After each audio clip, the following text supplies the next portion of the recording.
விவசாயி, mechanic, engineer, இப்படி அப்பாக்கள் யாரா இருந்தாலும் அவங்க கனவெல்லாம் அவங்க பசங்களுக்கு ஒரு best college. AAA college of engineering and technology, Sivakasi. Counselling code 4680. Madurai அருகே வாகை குளத்தில் குடியிருப்புகள் மத்தியில் உள்ள காலி இடங்களில் கழிவுநீர் குளம் போல தேங்கி நிற்பதால் அப்பகுதி மக்கள் கடும் அவதிக்கு ஆளாகியுள்ளனர்.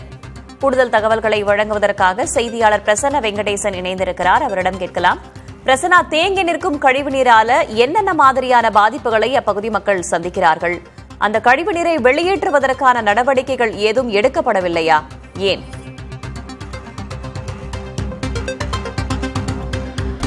வேதவெளி மதுரை மாவட்டம் பேச்சிக்குளம், வாகைக்குளம் உள்ளிட்ட அந்த ஊராட்சி பகுதிகளில் தற்பொழுது ஒளிப்பதிவாளர் குணா காட்சிப்பட்டிருக்கக்கூடிய இந்த குடியிருப்பு மத்திக்கு நடுவே இருக்கக்கூடிய காலி இடங்களில் தற்பொழுது இந்த கழிவுநீரானது பல மாதங்களாக வந்துட்டு தேங்கி நிற்கின்றன. அருகில் இருக்கக்கூடிய கம்மாயிலிருந்து மழை வந்துட்டு முறையாக பராமரிக்கப்படாததால் அதில் இருக்கக்கூடிய உபரி நீர் வந்துட்டு இந்த பகுதிக்கு வழியாக செல்லும் பொழுது தற்பொழுது அங்கு கால்வாயில் ஏற்பட்ட அடைப்பு காரணமாக இருக்கக்கூடிய காலி இடங்களில் தற்பொழுது இந்த தண்ணீரானது தேங்கி நிற்கிறது. இதில் வந்துட்டு கழிவுநீரும் கலந்திருக்கிறது.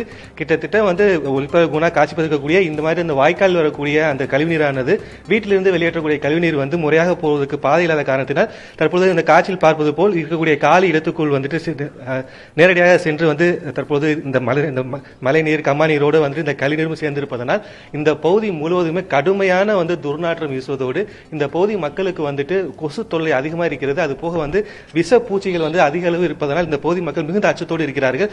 இது சம்பந்தமாக பேசுவதற்கு இந்த பகுதியை சார்ந்த ஆசிரியர் கார்மிகள் கேட்கலாம். மேம் வணக்கம் மேம். இப்போ இந்த சாக்கடை தண்ணி இங்க எவ்வளவு நாளா தேங்கி நிக்குது? இதனால உங்களுக்கு எந்த அளவுக்கு ஒரு அவஸ்தைப்படுறீங்க? எனக்கு நான் 2014 வீடு கட்டினதுல இருந்து இந்த தண்ணிகள் எல்லாமே இப்படியே தேக்கத்துல தான் இருக்கு. மே ஜூன்ல கொஞ்சம் வத்தும், ஜூலைல இருந்து திரும்ப அடுத்த ஏப்ரல் வரைக்கும் இதே ஸ்டேஜ்ல தான் இருக்கும். பட் இந்த கழிவு நீர் சேர்ந்தது ஒரு 3 இயர்ஸ் பேக். அதுல எங்களுக்கு அதிகமா கொசுக்கள், பாம்பு, தவளை எல்லாமே வீட்டுக்குள்ள வரும். எங்களுடைய முக்கியமானது கட்டடம் ரொம்ப நாஸ்தி ஆயிடுச்சு வீட்டுக்குள்ள. அது இந்த மாதிரி தான் இருக்குது. ஆனா இப்போ இது சம்பந்தமா நீங்க மாவட்ட நிர்வாகத்துக்கு நீங்க கான்டாக்ட் பண்ணீங்களா? இது சம்பந்தமா புகார் கொடுத்தீங்களா? அவங்க என்ன விளக்கம் சொல்றாங்க? குடியிருப்பு நல சங்க செயலாளர் அலி முகமது என்பவர் இது சம்பந்தமா நம்ம பஞ்சாயத்து போர்டு சொல்லியாச்சு, பொதுப்பணித்துறைக்கு சொல்லியாச்சு, நான் கம்மால மடை கட்ட சொல்லி கிட்டத்தட்ட ஒரு 5 வருஷமா சொல்லியாச்சு. மடை அந்த கட்டுறேன்னு சொல்றாங்க, கட்ட மாட்டாங்க. அந்த தண்ணி தான் நமக்கு வருது. அந்த மடையை கட்டிட்டு நிரந்தர தீர்வாகும். தண்ணி வருஷ கணக்கில் இருக்கனால நமக்கு இந்த கொசு பரவுது, நோய் நொடி பரவுற அபாயம், துர்நாற்றம் இது பூரா இருக்குது. இப்போ வீடுகள் பரவலாக இருக்கலாம், தண்ணி வெளியேற முடியாமல் இருக்குது. இது தண்ணி வெளியேறதுக்கு நம்ம மழைநீர் வடிகால் ஏதாவது ஒரு வாக்கியா மாதிரி கண்ணா நல்லாயிருக்கும். இப்போ வீட்டில் இருக்கக்கூடிய இந்த ட்ரைனேஜ் வெளியில போறதுக்குண்டான பாதை இருக்குதா, இல்லை அந்த தண்ணி இந்த இடத்துல சேருதா?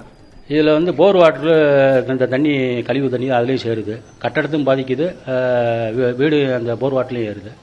இது மெயினாக அந்த மடை கட்டினா ஒரு 90% இதுக்கு வழி இருக்குது. அந்த மடை பொதுப்பணித்துறையிலேருந்து கட்டணும். நிறையா மனு கொடுத்தாச்சு, பஞ்சாயத்து போர்டு கொடுத்தாச்சு, விஓட்ட கொடுத்தாச்சு, பிடிஓ கொடுத்தாச்சு. நம்ம கொடுக்காத இடம் பாக்கி கிடையாது. 3 வருஷமாக அந்த தண்ணி கழிவு நீர் இருக்கிறனால இது வெளியேற்றுறதுக்கு ஒரு கவர்மெண்ட் நடவடிக்கை எடுத்தாங்கன்னா எங்களுக்கு ஒரு நடந்த வழி இருக்கும்.